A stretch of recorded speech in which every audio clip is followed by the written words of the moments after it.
Hi, good evening. It is it's 6 o'clock. Hopefully we'll have some more people joining us, but this is the Henry Street traffic calming meeting number one. I'll go ahead and get started. Um,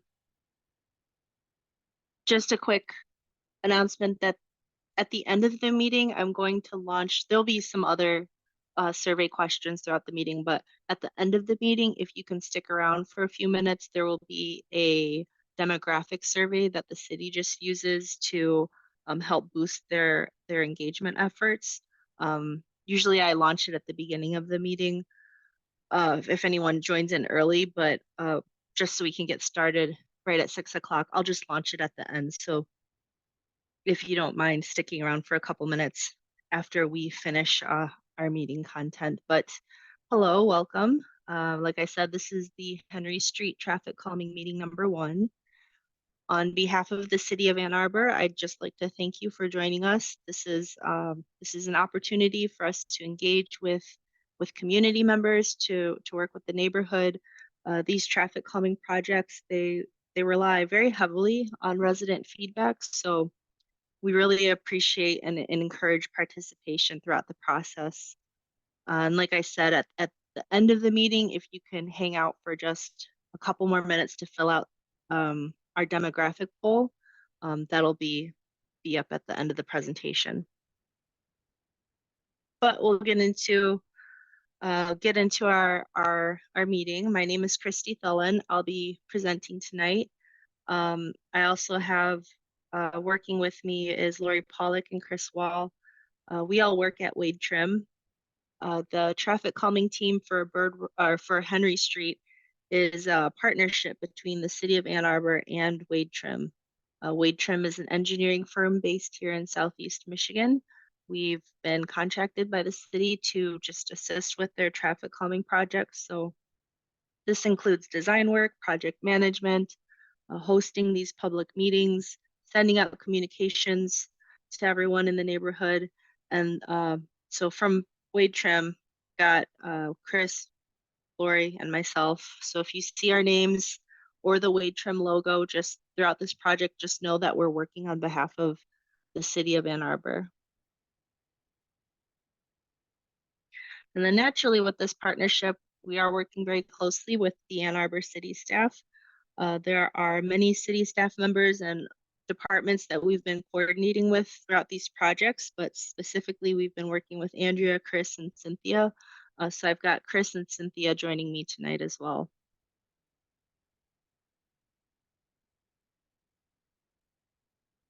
This is our meeting agenda for tonight. Most of tonight's time will be dedicated to meeting number one, that portion under the traffic calming process. That's where we will review our devices, we'll present a starter idea, have some conversation hopefully, and then just collect feedback from everyone.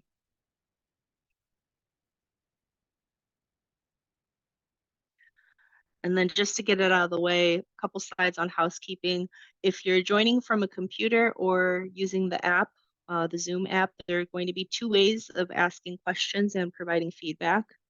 You can use the raise your hand button at the bottom of your screen. You can raise and lower your hand using that button. This will just notify me that you'd like to speak. When you're recognized, you'll be able to unmute yourself. If you'd rather type something out, question or comment, you can press the Q&A button that's also at the bottom of your screen. A chat box is going to pop up. You can type in the text box. You can press send. That'll submit the message and send it to us. If you'd like to send your feedback anonymously, just make sure that you check that box there in the pop-up. And then I don't see anyone who's dialing in by phone, but there are directions if you wanted to raise your hand to speak over the phone. It's not anonymous. You're not able to participate in Q&A in the same way as if you're on a computer. You press *9 and that'll let us know that you'd like to speak. You'll be identified by the last three digits of your phone number. And we will unmute you and put you back on mute. So when we do polling, which is on the next slide, you'll still participate in that same way, *9. You'll be able to answer your question in the poll and be placed back on mute. Polling through the phone is not anonymous, just because we identify you by a portion of your phone number. But if you're on a computer or on the app, when we're requesting community feedback through the polling feature, we'll launch a poll. It'll automatically pop up for you. You'll be able to answer, press submit. Once the poll closes, the results will automatically pop up. I'll share them. You can either close to stop viewing, or I'll just close the window for everyone at some point. And then I don't see anyone here who's dialing in by phone, so I'm assuming everyone's either on the computer or on their phone through the app. So any polling that we do will just be anonymous. So just as a quick test, I will launch a poll question that simply asks, do you live in the project area? So for tonight, the project area is Henry Street between Golden Avenue and Packard Street.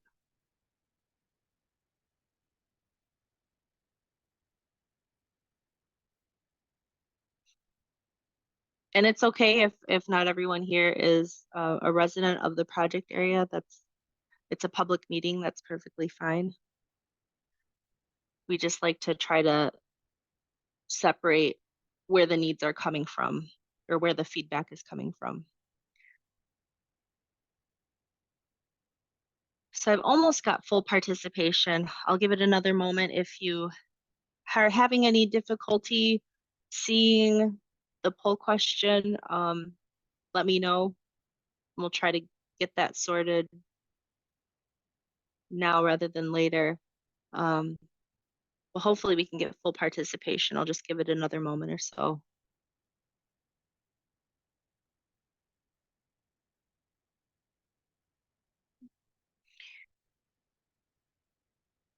All right, I'm gonna close it. Maybe someone's driving. I think that's what happened in one of the other meetings I had. End poll.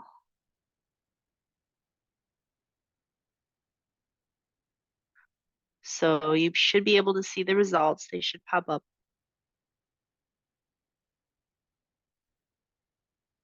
Looks like most everyone at least is a resident.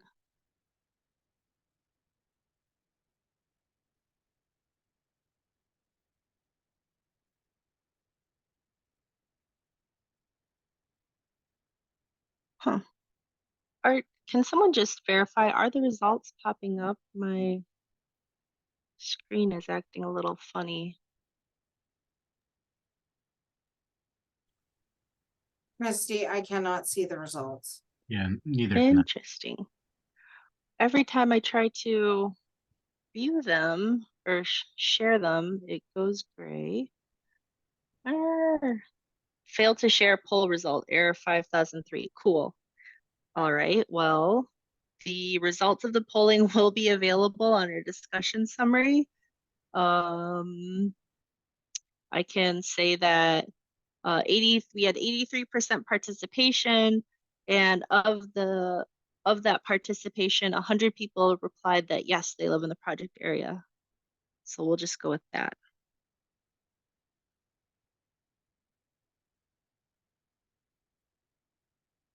Lastly, just during the presentation, especially during any feedback from your neighbors, your fellow community members, just please keep these Zoom norms in mind. Start on time so we can end on time. Or are they popping up now? Gosh. Raise your hand to be recognized to talk. There will only be one speaker at a time. If you are speaking, please move to a quiet area. Try to silence any background noise while speaking. Make sure you're speaking loud and clear so everyone can hear you. Everyone's going to be provided a chance to speak before we have any repeat speakers, just because we are trying to be respectful of time and keeping it within the hour and a half that we set aside. A lot of times conversation can go on for a while, and we want to engage We want a lot of engagement. We really encourage it, but at, just to make sure everyone has an opportunity to speak, we will be going through to, before anyone is repeat speaking. Just be respectful of other ideas and perspectives, no finger pointing, try to differentiate between I know and I think, or fact and opinion. And lastly, any inappropriate written and or verbal comment or language, including personal attacks and accusations, will result in the attendee just flat out being removed from the meeting. So I think that goes without saying. A lot of us are very familiar with online meetings and webinars, but if there's anything that I've missed, I will pause and try to clean up this poll situation if anyone has anything else to add.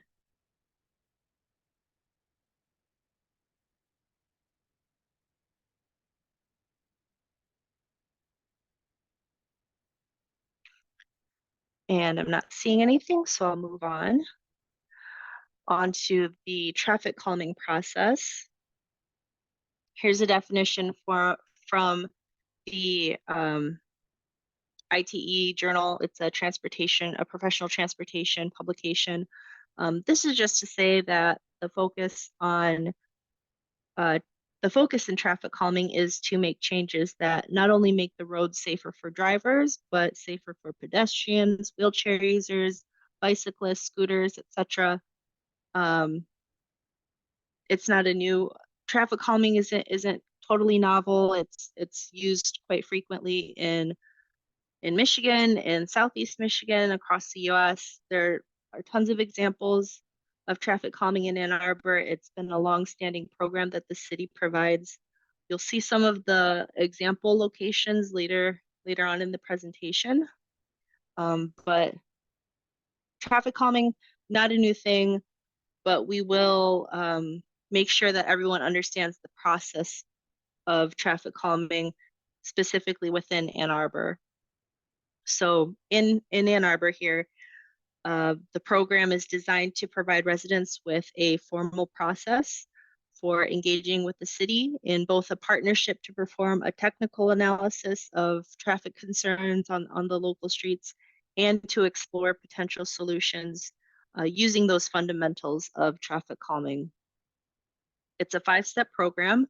Wade Trim is currently assisting with step 2 through a portion of step 5. I'll briefly describe each step, but there is a guidebook that's available online that has more detail if you'd like to review anything after the meeting. So step 1, Henry Street project, that started with one of your neighbors acting as a petitioner who submitted a request to the traffic calming program for Henry Street between Golden Avenue and Packard Street. After defining the project area, your petitioner went door to door and gathered signatures from other residents who also live in the area. And the requirement for that petition to be successful is that there needs to be at least 50% of the defined project area in support of the project, and a preliminary technical study must result in at least 10 points. The Henry Street project area collected signatures from 64% of addresses, and the preliminary study resulted in 10.5 points. There is a breakdown of those points available on the project website. I'll point out that a chunk of those points were awarded because there are several schools in the area on the other side of Packard. So we've got Tappan Middle School, Patton Gill Elementary, Burns Park Elementary, and then also off Westminster, there is a community daycare. At step 2, that's where I came in. Wade Trim, we sent out mailers with an initial questionnaire to all of the project area residents just to gather feedback on any specific concerns you may have, and also what experiences you may have previously had with traffic calming, both in general and within Ann Arbor. The requirement for the project to continue on to step 3 is that at least 50% of those who participate in the questionnaire, so the previous requirement was based on of everyone who is in the defined area. This one was based on who participated in the questionnaire. So at least 50% of those who participate must support the project moving forward. So of the responses we received, 85% were in favor. And again, there's a detailed summary of the initial questionnaire. It can be found on the project website, which is listed there at the top of the slide. In general, the results of the initial questionnaire indicated there were a variety of concerns. There was observations of speeding, traffic volumes, especially on game days, a lot of cut-through traffic. We also saw some failure. It was observed that drivers are failing to stop at Golden, also at Westminster. There's some experience, people notice there's confusion at the intersections with the cross streets just because going through on Henry after Golden, it's free flow. There are no stop signs, but at the cross streets have stop signs there.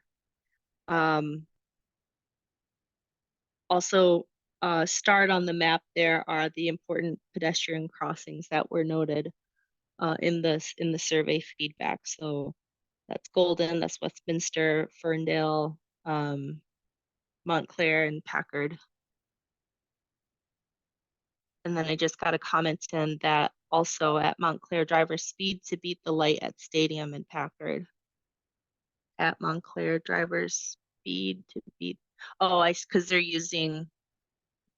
You're saying because they're using Henry to Montclair as a cut through to get either to Packard or Stadium and avoid the traffic signal, it sounds like. If there's any other concern that isn't listed on here or any other clarifications, we'll stop here for a moment and maybe let people, if anyone wants to speak or if anyone wants to use the Q&A. I've got another one. Gardner to Stadium cut through. Okay, thank you for clarifying.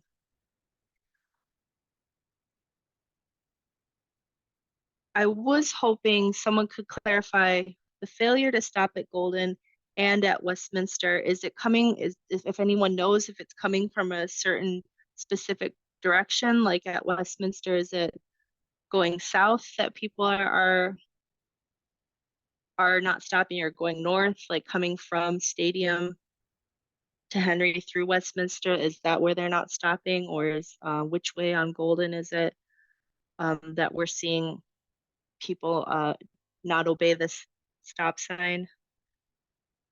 Because I know Golden is a little unique because it's one way, but then the other side of Henry, that's also one way. So if there's any other context that we need to add here. Got one here. It says, I feel like they stop then go. They still think it's a four-way stop. Okay.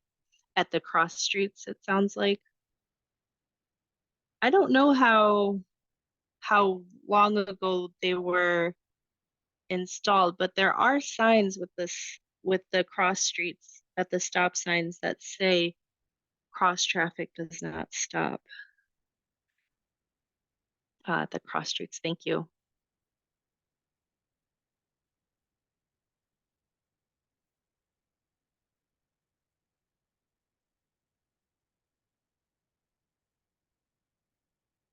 Okay, not seeing anything else. Oh, one more. There is one cross street that doesn't have a sign. Oh, not sure which one. On Westminster.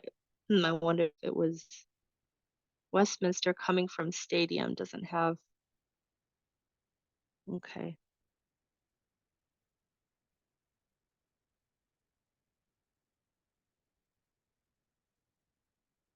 Okay, gotcha. Thank you for clarifying that. Would a four-way stop at those intersections not? I'm gonna hold, so there's a question here that says, would a four-way stop at those intersections not slow traffic down? I'm gonna hold off on answering that one for a moment in a couple slides. But I'm not seeing anything else. So I'll scoot forward. So that was the results of the initial questionnaire that that hopefully everyone here had a chance to submit. Step 3, that's where we are today. It's where basically the rest of our focus will be tonight. Before we present the starter idea, I'll just go through an overview of the device toolbox that's described in the guidebook. And then just to see, oh my gosh, please, I hope this polling is working. Okay. It says that I've successfully launched the poll, so I'm hoping it's up there for you to participate. I'm starting to get some responses. So poll just launched. It's just asking if you've reviewed the traffic calming guidebook, specifically the device toolbox, which is starts on page 9. I know when we mailed out the initial questionnaire, we mailed out a copy that was very tiny, just to be efficient with paper materials, but there was a QR code, so there is a full PDF available online.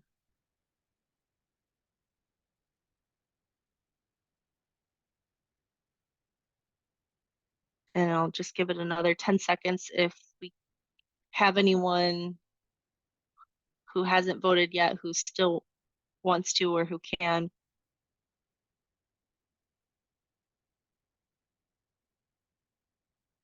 Okay.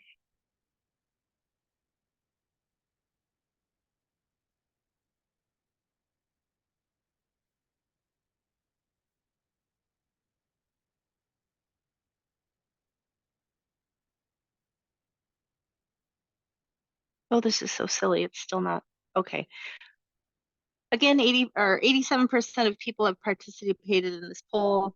As I said before, the results will be posted to the project website. I really apologize. Usually I'm able to share the results right away. I don't know what is happening. I'm hoping that maybe at some point it's just glitching and you'll see it pop up there. They popped up for me. Okay, good. Thank you. Thanks, Chris. I don't know why it's lagging. I keep getting this error 5000. It's the very first time I've encountered this, but it's okay. So it looks like everyone's at least taken a look at the guidebook. And then another real quick one, because of the structure of this program, the designs that we propose in our group here, they're limited to the device toolbox and whatever is outlined in the guidebook. Unfortunately, that means if it's not in the toolbox, it's not an option for this project. Commonly suggested things that are not included in the program are stop signs, cul-de-sac or street closures, police enforcement, a new sidewalk installation, or the removal of existing devices. So going back to that comment that came in asking if a four-way stop at the intersections, if that would slow down traffic, it's not something we can look at within the scope of this program. Very quickly, I can tell you that for stop signs to be installed, you have to do a full study for it just to see if, based on transportation standards, if a stop sign is warranted. If you want additional information on any of these topics, if they come up tonight, we'll try to keep them towards the end of we'll try to hold off discussing them until the end of the meeting. But if you want any information on the topics that are listed here or anything else that comes up that's not in the scope of this program, there are resources in the full guidebook, also on the A2Gov website.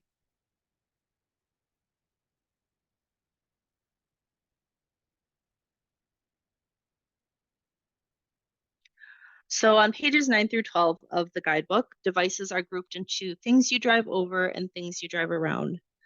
There's a quick disclaimer about this portion of the presentation. Some of the devices that are in the guidebook, I'm not going to cover them tonight. That's just because they're not feasible for this specific project, either from an engineering perspective, like they just don't apply to the layout of Henry, or we've already had some of the devices removed based on the Ann Arbor Fire Department's feedback. They have a lot of restrictions on their emergency vehicles, so sometimes there are things that even though they're in the toolbox, if we put them in a certain project, they might conflict with what the fire department needs. So things you drive over are devices that slow traffic down by creating discomfort if traveled over at a speed exceeding 25 miles an hour. The device toolbox presents 4 devices that are under this category. We've got speed humps, speed tables, raised crosswalks, and raised intersections. I'm not going to describe the raised crosswalks, or I'm sorry, I'm not going to describe the raised crosswalks or the raised intersections. The city's currently reviewing these devices just to make sure that they can be implemented within the traffic calming program to be compliant with ADA requirements and also still be effective as a traffic calming device. So for now, we're not going to cover them. If at some point we get to a need of exploring them more, we can do that. But just for tonight's meeting, I'm not going to go over the discussion portion of that. But speed humps, I can discuss. This is on the left, you'll see a typical speed hump diagram. And then on the right, there's an example from Wells Street. So typically, speed humps are 12 feet long, 3 inches high. They're parabolic, so that maximum height is 3 inches. The typical of 12 feet long, that can be tailored at times. They extend the full width of the street except for the gutter. So you'll see in that picture on Wells Street, you'll see that the gutter is still being maintained down here at the bottom. Studies have found benefits of speed hump treatments may include speed reduction, traffic volume reduction, crash reduction. There are a couple things to consider when installing speed humps. That height, that 3-inch maximum, that is designed for ease of bike usage and bike safety. We will not, the city, I shouldn't say we, the city will not install speed humps that will destroy cars. Like, I know sometimes there are examples of other neighborhoods that may have had them installed at some point that are aggressively high, but the standard as of right now is a maximum height of 3 inches. The goal of these devices you drive over are to be experiencing slight discomfort if you're traveling over 25 miles an hour. So they don't need to be outrageously high. If previously permitted, vehicles can still park on speed humps. Also, trash cans can be placed on them as well. That's not something that you have to worry about losing on-street parking or trash pickup. And then the other one to discuss, things you drive over, this is a speed table, so very similar to a speed hump, only that these are typically 22 feet long.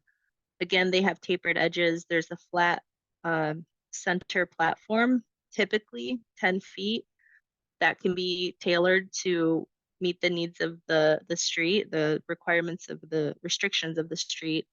So you've got the diagram on the left, and then on the right, there's a speed table that was installed on Glenwood Road near Washtenaw. Studies that have been done using speed table treatments have shown traffic volume reductions as well as crash reductions. Some of the considerations are that, like I said, the platform width can be customized. Still that maximum 3-inch high height, that's meant to be safe still for vehicles and bikes. You can park on a speed table if parking is allowed. You can place trash cans on a speed table if needed. There's another note that some of the studies have shown speed reduction in general is less than a speed hump.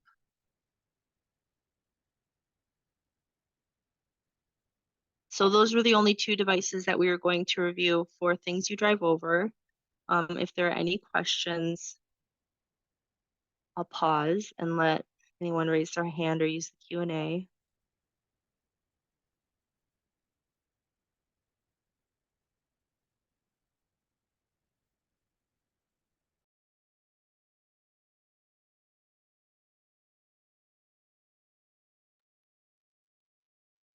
I'm not seeing anything, so we'll get on to the next section. So this device, the other portion of the device toolbox are things that you drive around. This type of device slows traffic by creating the perception of less room for error and a road that is visually or physically narrower. So in this group, there are 7 devices: pedestrian gateways, median islands, pedestrian islands, traffic circles, roundabouts, curb extensions, and chicanes. So those last 2, curb extensions and chicanes, are the 2 devices that I'll present slides on. The other ones, they've been omitted from the project just because we have street width requirements set by the fire department, as I said. So a lot of those things end up in the middle of the roadway, and the fire department needs to have a clear width for their emergency vehicles. So curb extensions, these can be used in a couple different designs. You've got, let me get the laser pointer out again. You've got bump outs, mid-block bump outs, and chokers. So shown on the right here, this is a curb bump out at Granger Avenue and White Street. Curb extensions, they act as an extension of the curb line. They physically and visually tighten the corridor by narrowing the street width. If you use 2 parallel curb bump outs, that can create a single lane width passageway here or a choke point. You can also alternate the bump outs to use a chicane effect, which you'll see in the next slide. It's important to note that curb extensions, they will require drainage considerations. They include a loss of on-street parking. So if we put a bump out there, it will likely remove on-street parking in that area. Sometimes they can cause debris to collect around the device. So leaves or water, like I said, drainage considerations. And the extent of the bump out or the extension has to be in compliance with that emergency response standard. We need to maintain at least 20 feet of the roadway that's clear and unobstructed, as well as making sure that if we're doing it at a corner, like here at this bump out here, that vehicles can also make turns. Emergency vehicles can also make turns safely. The choker here, if you're doing a 1 or 2 lane choker, studies have shown that this can result in speed reduction. They've shown to produce a minor reduction in traffic volume when you're choking down to a single lane. Also, single lane chokers rely on regulatory signs as well as driver courtesy when installed. So it's not just the installation itself. You do need accompanying signage, and then also you need to gauge the behavior on the roadway before considering this.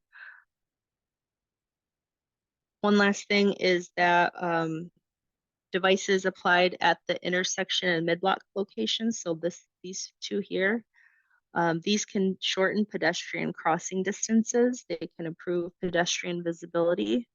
Also, especially here at the curb one, usually there's no parking within so many feet of the intersection that can help eliminate illegal parking.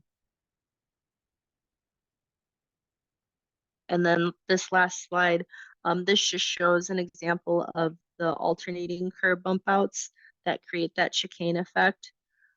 Same considerations as in the last slide. These extensions, they require drainage consideration. You'd lose some on-street parking. There may be an issue with debris collecting around the devices, and we would have to maintain a 20-foot width at all points throughout the corridor. And then this is the last device that's in the guidebook. This is a neighborhood gateway treatment. It's a physical landmark that just indicates a change from a higher speed road to a lower speed residential or commercial area. If you're considering neighborhood gateway treatments, they can increase awareness for residential speeds. They also may require an additional right-of-way. And in general, the neighborhood or the adjacent property owner would bear the cost of landscaping, installation, and maintenance. And then again, I know I just rattled off and went through a bunch of slides, but if there's any questions or if anyone wants me to go back,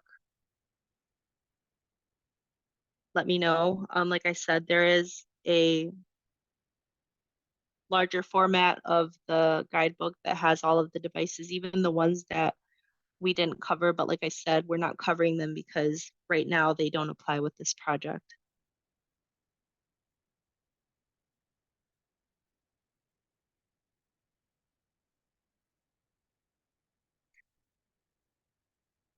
I'm not seeing anything. If you'd like to see additional examples of how the devices have been used around the city, there is an interactive map on the traffic calming website. Not the under the traffic calming website, you'll see our project, but there's also an interactive map there that can show the past and current projects and the ones that haven't qualified for some reason. Good to know, I guess. Next, I will present the starter idea. This is just a draft plan that we've created based on our consulting with our engineering team, the city's engineering team, the data collection that's been done already, including that preliminary study and feedback from the initial questionnaire, as well as the statements that were written in the petition. So I'm going to show you a couple aerial view slides and then show close-ups of each of the devices. So there will be an opportunity to answer questions on each specific device, as well as looking at it all together, like as a high level and just discussing any changes that you might want to see, just keeping in mind the project is limited to the devices we just reviewed in those last few slides. So I just I'll have to change this because I forgot the one on Westminster. So this is just an overview of Henry Street showing what we already have in terms of regulation. You see Packard has a speed limit of 30, Henry has 25. On Stadium, it is 35. At the Packard entrance, there is a sign that says no through trucks. I know through traffic, cut through traffic was listed here. No one specifically said it was trucks, but I know sometimes there's concern with trucks as well. But there is signing, so if no one's seen or observed any issues with that, that's a good thing. Most of those stop signs at the cross street, I have to edit that for Westminster, but most of those signs at the cross streets have a notice stating that cross traffic does not stop. I will say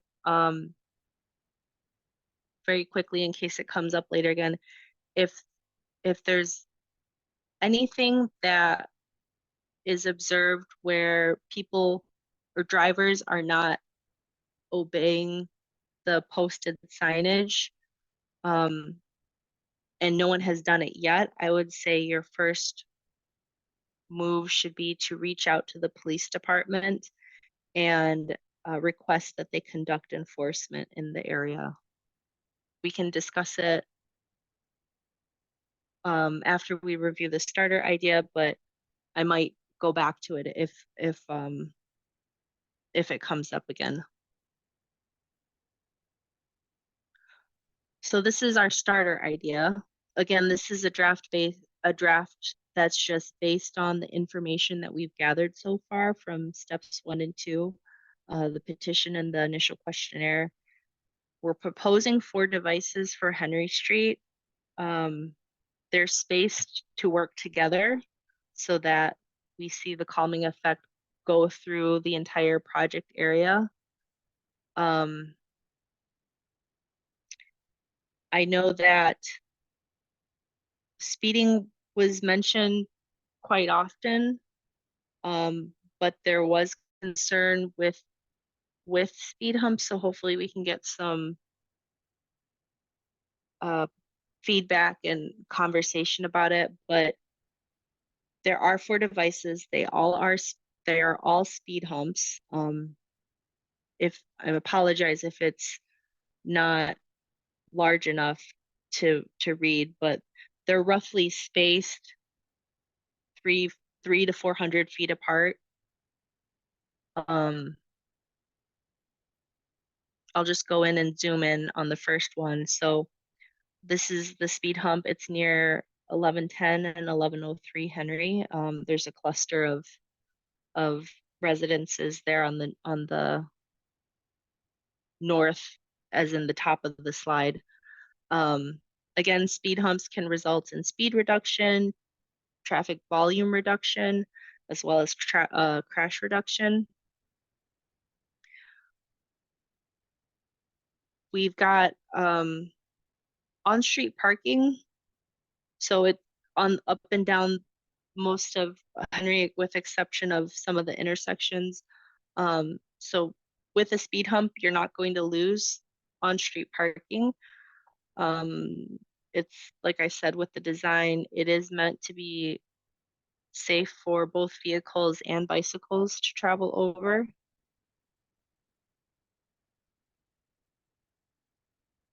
If there's any questions about device 1, this first speed hump, we'll pause. The next few slides will be kind of repetitive because you'll see a different location, but the descriptions will all be pretty much the same. Again, with the spacing, it's intentional because we don't want devices that are so far apart that, you know, there's plenty of space for vehicles to pick speed back up, and that's where you get that like really aggressive stop and go when people are trying to speed up between the devices.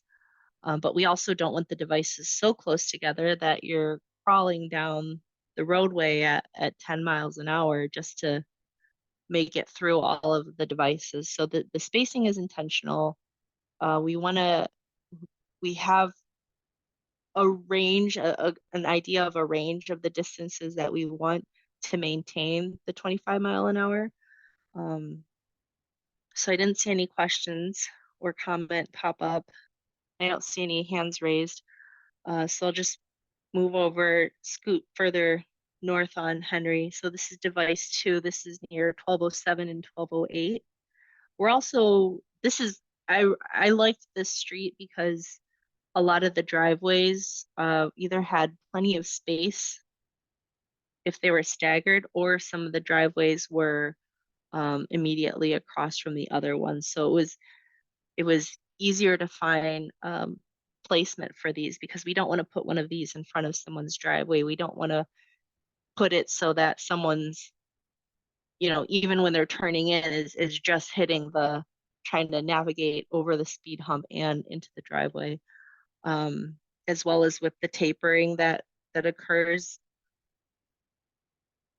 to make sure that the speed hump doesn't receive a lot of wear and tear too quickly. We want to make sure that the edges of those tapers don't see a lot of action coming at weird angles like those turns. So this one, I think this one was like 340, 350 feet from the first device. If there's any question or comment on this one.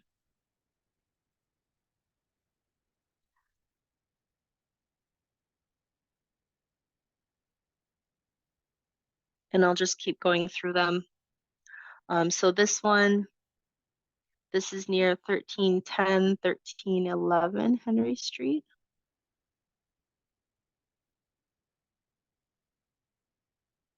Again, we're maintaining clearance from the intersection, from driveways.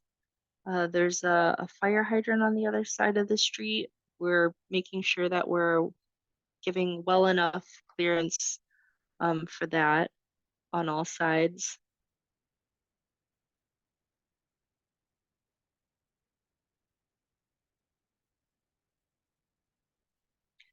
And then the last one is 1423, 1424, just before that curve up towards Packard, another speed hump.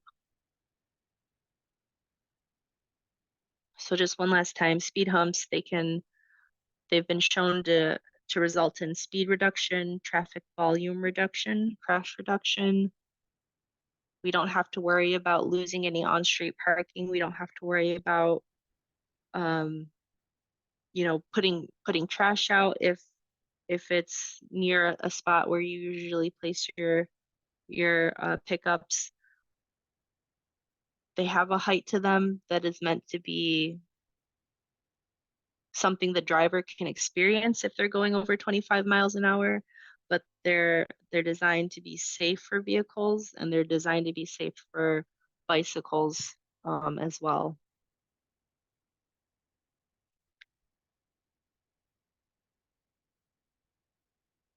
So I did get a couple questions in. Regardless of the design, would we need to worry about diverting speeding traffic along the cross streets to Gardner and Brooklyn?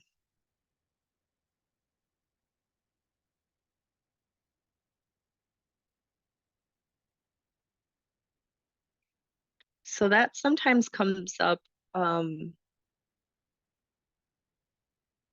that's come up with other projects, usually as like an initial response that people have said that their street is experiencing higher traffic. They've reported that their street has reported higher traffic because there's been a traffic calming project in the neighborhood, and people avoid it and then just come down their street and speed as usual.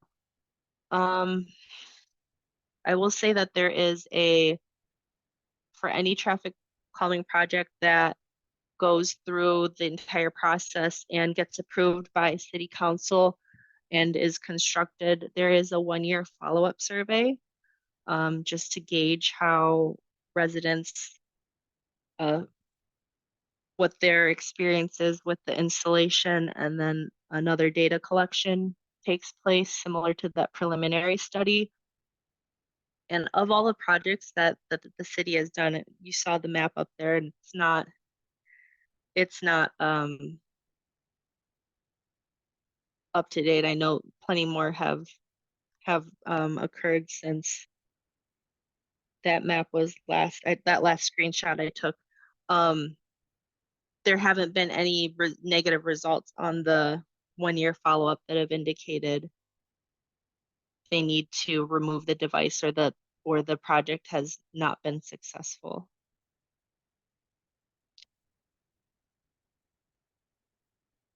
And then the other one, there's another question here that said, do we need device number 4? I'll go back very quickly to the high level of the device. So device number 4, it is good to have, and I apologize, I meant to add this as well. So these devices work best when there's a series of them. and just to space them so that they can go through the entire section of the project area. If we're not seeing a ton of speeding coming from that initial curve, I would say we could potentially remove that fourth device and maybe respace some of the other ones, or if there's a certain area where we see speeding at its heaviest, or if we see a lot of the traffic coming in from one end versus the other, we can space, remove a device and space the other ones out so they're um, still effective. Is that what we're seeing? Is not a lot, not as many, not as much activity just after that initial curve? If there's any follow-up you can provide.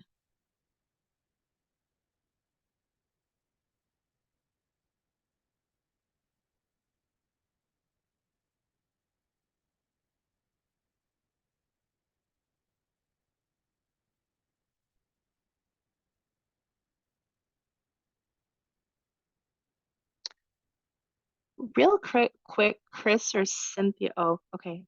I was gonna say my attendee list has disappeared, but it still says that I have 8 people who are here as attendees. So I'm hoping I haven't lost everyone. But I did get another comment in. Yeah, I can confirm we still have 8 attendees. Okay, thank you. Thanks, Chris. So I did get a comment that someone who lives at 1428.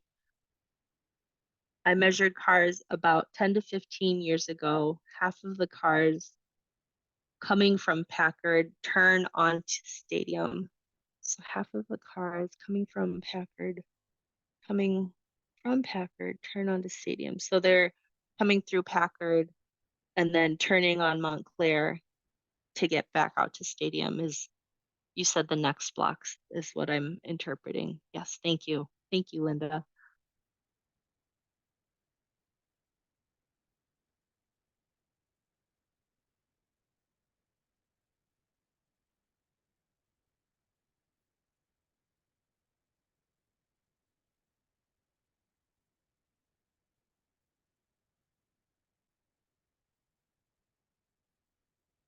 So if we're seeing a lot of, so if we're still seeing a lot of activity coming from Packard, and using maybe this first block or two, Montclair, Ferndale, as their exit back out to Stadium, do we not feel that the speed hump near Golden is necessary?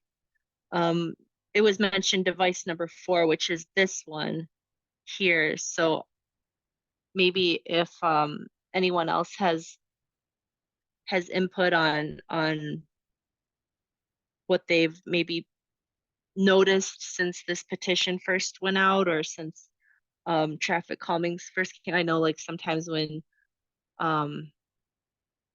when something gets started, then that's when we're most fresh of our recollection, our observations are a little sharper. If that's currently what it's looking like, most of the traffic is coming from Packard. Do other people feel like we need to keep this device here at this initial curve, or is anyone else thinking that maybe they would like to see one fewer, like one less device, a device removed? I'm also hoping no one has issues with using the Q&A or raising their hand.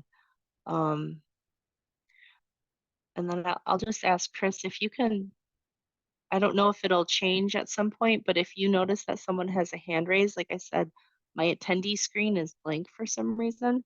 So I don't know if any raised hands will pop up, but if you notice anyone, if you could. Yeah, not a problem. At this time, there's no raised hands. Okay, thank you. Okay, so we did get a comment that it would have been good to include Montclair into this petition as the speeding from Packard to Gardner to Montclair to Stadium is bad. Okay, so coming up the block, one block north onto Gardner and coming down Montclair. Yeah, with the petition area being set for Henry, unfortunately, we can't really do too much up and down these cross streets. But if you if you are familiar with neighbors or know some of the neighbors on Gardner or Montclair, they are open to starting their own petition process. And then there's another comment that cars tend to speed going east along the 1100 and 1200 blocks. So looks like going east would be coming. So they're probably coming from Stadium, turning on Henry, and then sounds like you're noticing that they're speeding through these two blocks. So maybe we do want to keep the 4 devices.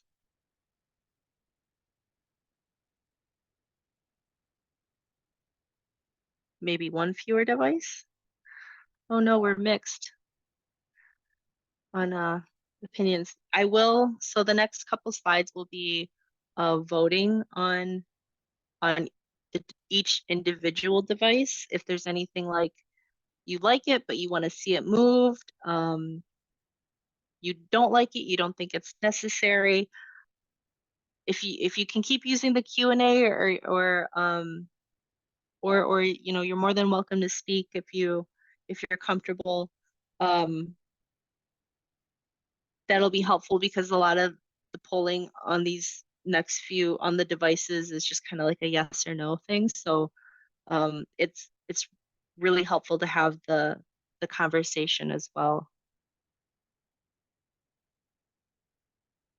And then another comment, when I looked at the city speed data on Henry about 10 to 15 years ago, cars going from the east to the west, so from the east to the west, were averaging over 30. Cars west to east were under the speed limit. So maybe speed bump 1 isn't necessary since it's one way. My cursor is going crazy.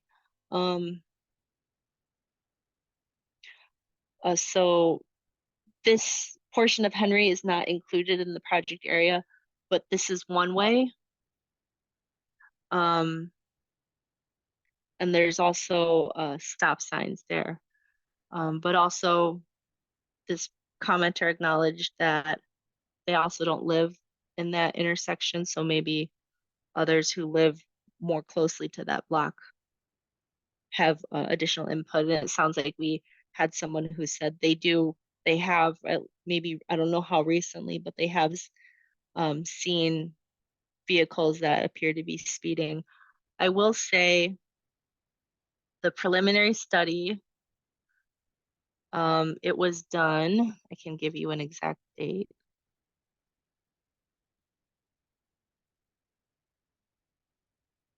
The preliminary study was done in September of, oh, I'm sorry, the petition was initially submitted in September 2021. The data, the speed data, the data collection was performed just last September. So the data collection involves collecting speed data and counting vehicle volumes for a week long, not on a holiday. So they look at the average speed both ways, two-way traffic. So the average speed for Henry between Golden and Packard was actually under the speed limit. There was a percentage of people recorded who were going over the speed limit, but on average, again, it might not have included a game day. It might not have included any big events around the area. but I will say it's the data collection from just last year is averaging underneath the speed limit, although it does seem like people are compliant, but there was observation of people going over the speed limit. But that's not to say that, you know, living on here, you are still seeing, because you're there every day, you're driving Henry every day and all the cross streets and seeing all the cut through traffic. So it sounds like we still are seeing people who speed on the west end of Henry. I will just go ahead and kind of jump into the polling. Again, if there's anything like the polling, it's going to be just asking about device number 1. So I just launched it. It's just asking if you support device number 1. If there's a yes but that you want to add in the Q&A, if there's a no and that you want to clarify, that would be extremely helpful.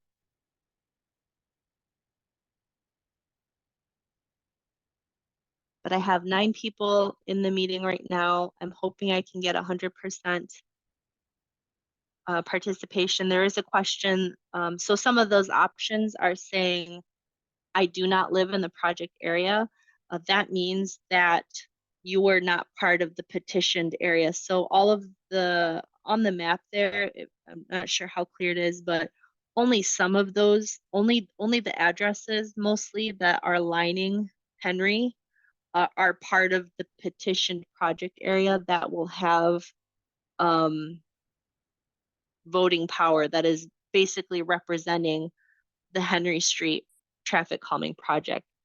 This is a public meeting though, so maybe if there are people from Safe Routes to School or who just, you know, live up Montclair who are attending this meeting, we're more than happy to have input from non-residents as well. So we just have that option there in case there's anyone who isn't part of the petitioned area, to try and sort where the feedback is coming from. So that's why there's multiple options for yes and multiple options for no.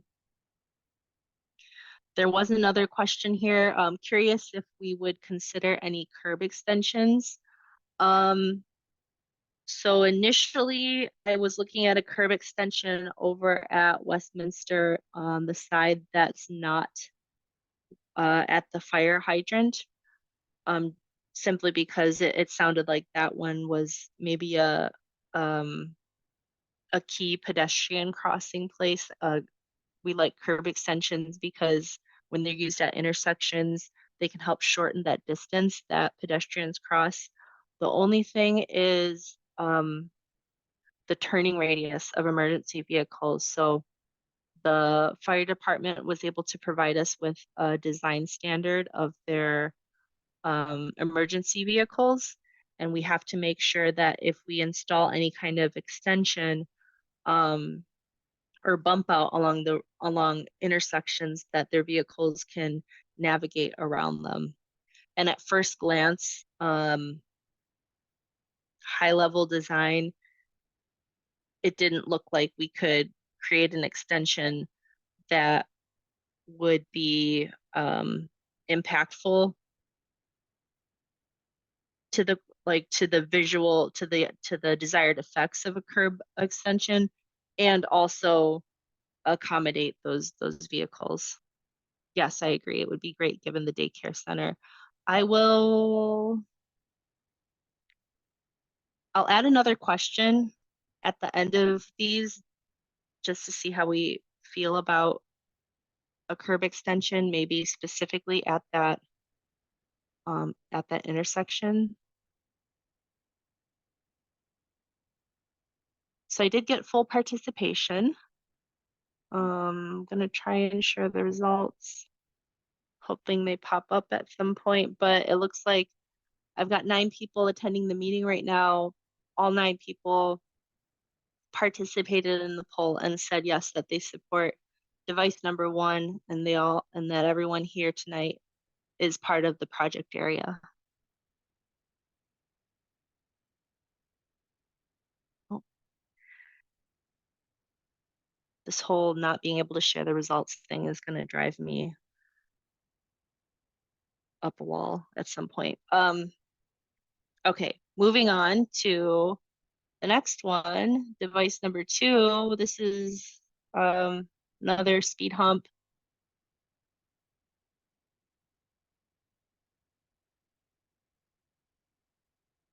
Another speed hump. I would love to be able to ask you. Okay, there we go. Stop sharing. You might be getting the results of device number 1, just to show that everyone.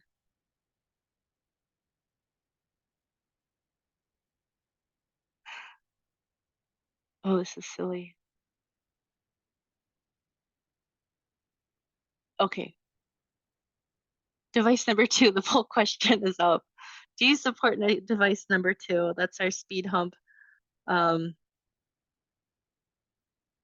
That's our speed hump, I think 1207 and 1208.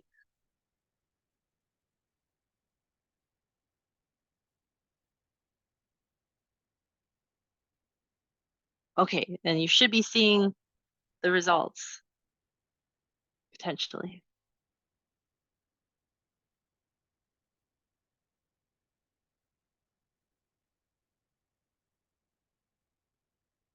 Was there any other comment or like any other yes, but or hesitation? Feel free. I'm waiting for this poor thing to cooperate, and while it does, I'm just gonna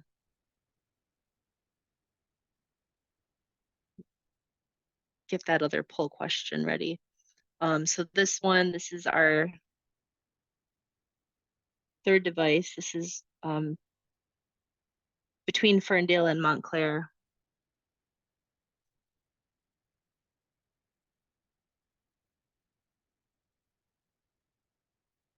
I'm gonna launch that. Ask you if you would like to, if you support that poll or if you support that device.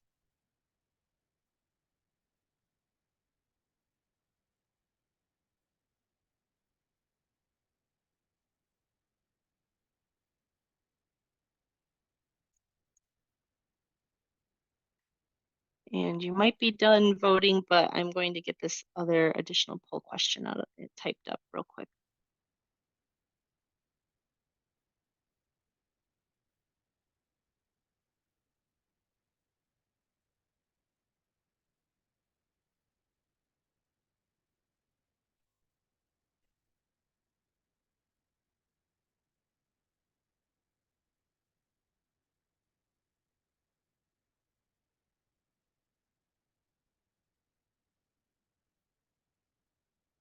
Oh, please save. Thank you for your patience, by the way. This is not typical that I have technical difficulties. So I got everyone to vote on that. On the device number 3.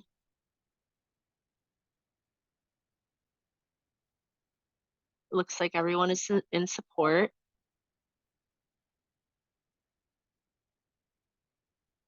And then the last one, device number 4, that last speed hump. I am truly fighting this Zoom.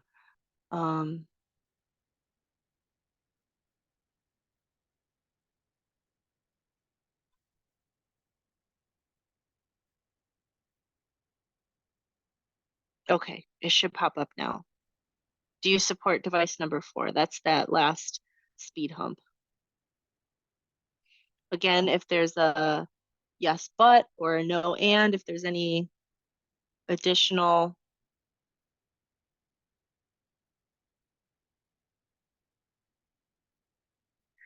Because I think I I think if I'm interpreting the feedback so far, you know, speed data from a handful of years ago showed that there was more speeding at this end of Henry. The speed data doesn't show exactly where, but says, but now shows that the average speed isn't as high, but some of the comments have been that there is a lot of activity on Henry coming from Packard. And we did get some feedback. I think there could be fewer speed bumps and spread further apart. So that's a good point. I guess if I know that someone mentioned they noticed a lot of people are doing the cut through at Gardner and coming down Montclair. So they're not necessarily coming down Henry, but they're crossing Henry. So maybe that might be why there was some mixed opinion on this fourth speed hump.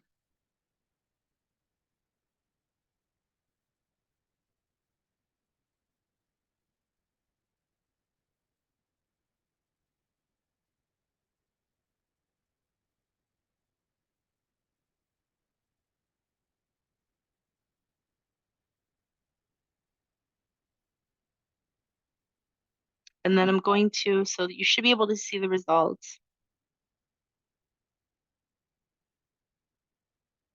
I'm going to launch that extra, I'm going to try to launch, I'm going to launch that extra poll question of a curb extension at Westminster. So if we did that, we would likely, we may adjust some of the other ones, but I did get a comment in support of that fourth speed hump. So I appreciate that added context.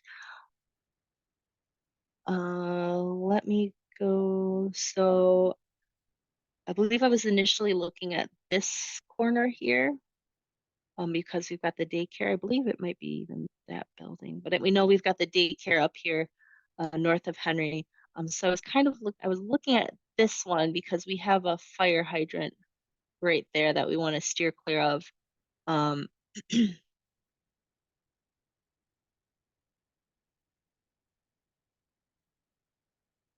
But I did get everyone to vote on that one.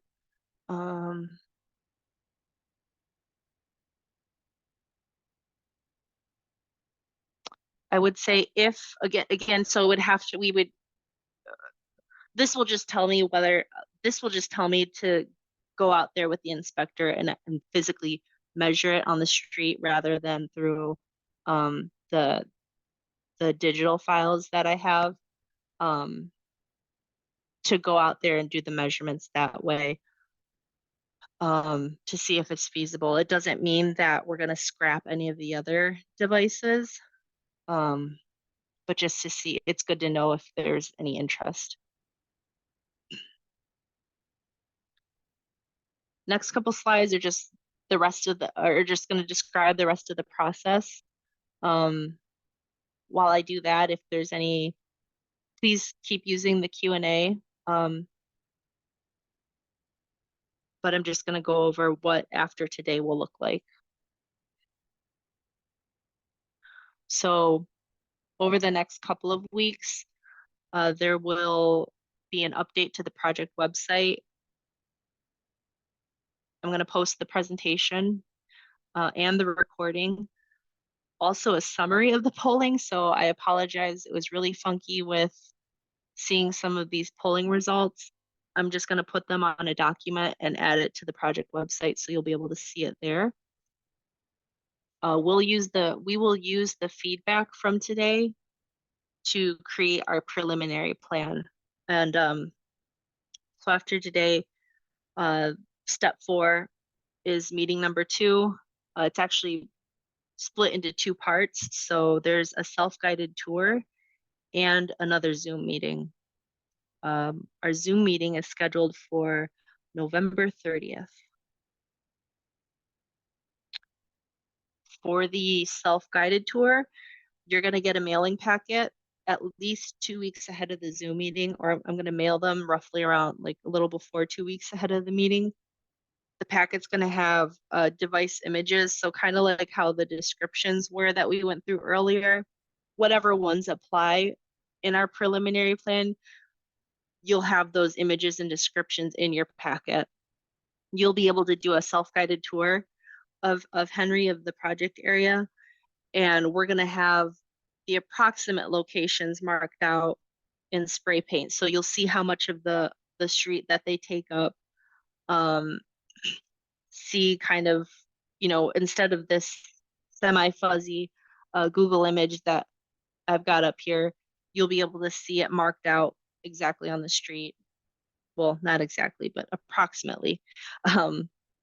There's going to be a temporary sign near each location. So it'll have those images and descriptions that you'll also get in your packet. If the weather gets kind of gross at that point, you can also just use Google Street View and conduct the self-guided tour on your phone or on your computer.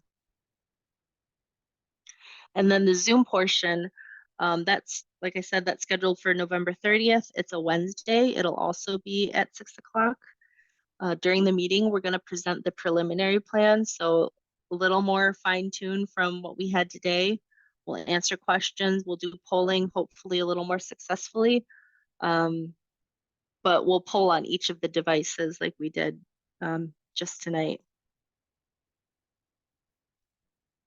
And the last step of the traffic calming process is final polling.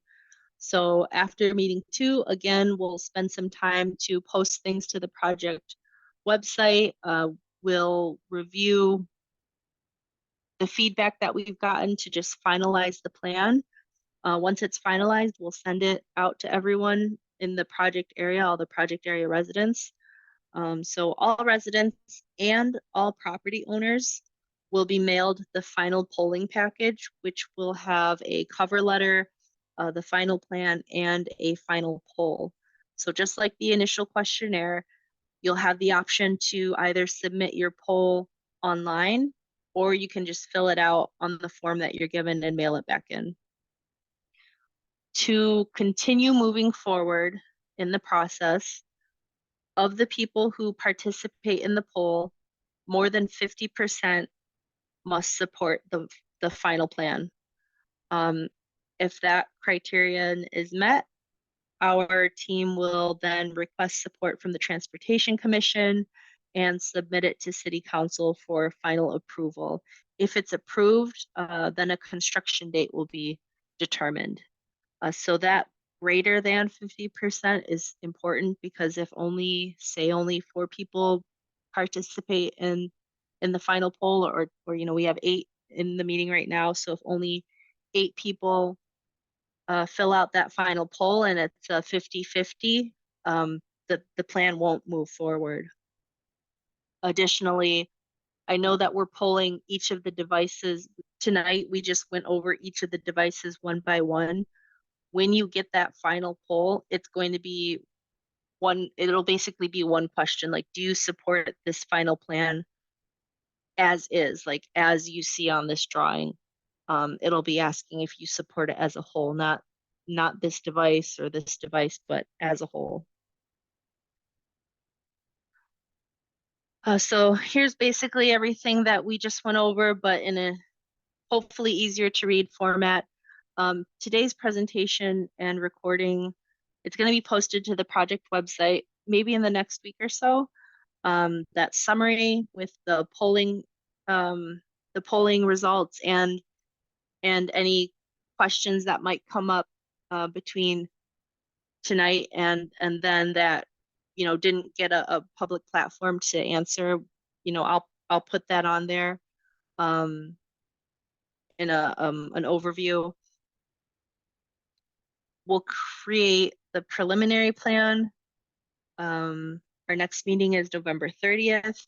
prior to the November 30th date, you'll have the opportunity to do that self-guided tour. It's going to be set up at least 2 weeks ahead of the meeting.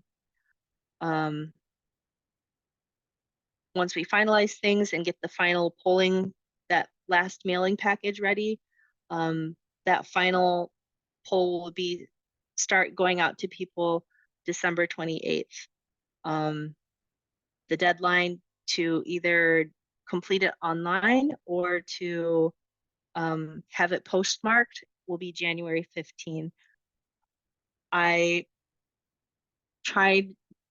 really trying to work around because I know there are just a cluster of holidays towards the end of the calendar year. But just for the sake of not having too many delays in the process, I'm hoping that we can adhere to that there isn't too much difficulty for anyone to adhere to some of those timelines. If there's anything that comes to mind, if you anticipate having any issues, please reach out to me. February and March, those are tentative dates. I don't have the city's 2024 calendar quite yet. So those will be tentative dates if we get enough support on that final poll. This is my contact information. Again, like I said, if anything comes to mind, if any more questions or comments, any kind of feedback that you didn't feel like you got to voice or didn't think of until later in the week or so, please reach out to me. You can email me, you can call, leave a voicemail, and I'll give you a call back. Our project website is there.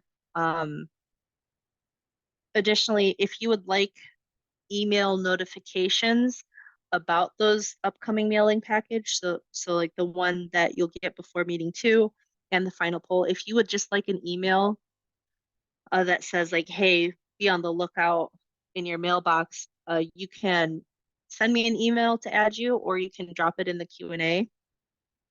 Lastly, I will launch that demographic poll. Oh gosh, I'll hope I can launch the demographic poll. If you didn't, I don't think anyone got a chance to do this at the beginning of the meeting. But it is just a standard poll that the city uses at each of their meetings just to help further their public engagement outreach efforts. If it doesn't go through, then I guess I'll have to let them know that we weren't able to get it out there, but I'm still trying. Please, before you go, take note of the Wade Trim logo, just the Wade Trim name. I send out the mailing packages out of our office at Wade Trim. We have an office in Taylor and one in Detroit. I do that just so that anything that's returned comes back to me directly. Also, I don't want to confuse anyone with a return address thinking they can mail something back into the city. I understand the city's logo has greater recognition. I haven't been able to make it happen to get envelopes that have both of our logos on them at this point, but so please, if I could get your help just to be on the lookout for our company logo. I also put stickers on the envelopes that say traffic calming information. So I just hope that if you want to be a part of this process, and I really hope you do, that that you don't try to reduce the difficulty and getting some of the mailed communications out. Again, if you want to be on the email address or the email list, reach out to me, use the Q&A. I think I've launched the demographic survey. It is anonymous. So if you have a couple minutes to fill it out before you go. Otherwise, if you have any questions or comments still, and I just got confirmation that it is launched. Thank you. I appreciate everyone's participation. I appreciate your time. Again, please don't hesitate. I hope we've made a space where you can feel open about how you feel about the project or what kind of changes you want to see. So with that being said, I'll stick around for another 5 minutes, or well, probably not 5 minutes. I'll stick around for a few minutes. If there's no activity, I'll close everything up for everyone. But I hope you have a great night, and hopefully we'll see you at the second meeting. Thank you.